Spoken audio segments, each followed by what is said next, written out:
টান টান উত্তেজনা আর নাটকীয়তার পালা শেষ।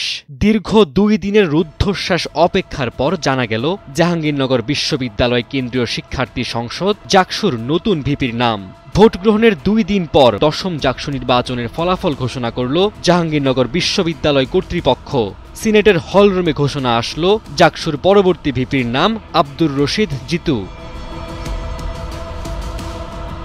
জাকসু প্রতিষ্ঠার 53 বছরের মাথায় 11 সেপ্টেম্বর অনুষ্ঠিত হওয়া 10ম নির্বাচনে ভিপি হলেন স্বৈরাচার আওয়ামী লীগ সরকার পতনে নেতৃত্ব দেওয়া বৈষম্য বিরোধী ছাত্র আন্দোলনের সাবেক কেন্দ্রীয় সমন্বয়ক আব্দুর রশিদ জিতু। গণ অভ্যুত্থান রক্ষা আন্দোলনের আহ্বায়ক হিসেবেও দায়িত্ব পালন করছেন তিনি। এছাড়া জিতু সাবেক ছাত্রলীগ নেতা ছিলেন। বিভিন্ন দল ও স্বতন্ত্র মিলে মোট 9 জন প্রার্থী ভিপি পদে জাকসু নির্বাচনে অংশগ্রহণ করেন। এবারের নির্বাচনে 11,743 জন ভোটারের মধ্যে 6,115 জন ছাত্র এবং 5,728 জন ছাত্রী। কেন্দ্রীয় সংসদে 25টি পদের বিপরীতে প্রতিদ্বন্দ্বী প্রার্থীর সংখ্যা ছিলেন 177 জন। এর মধ্যে পুরুষ প্রার্থী 132 জন, নারী প্রার্থী 46 জন।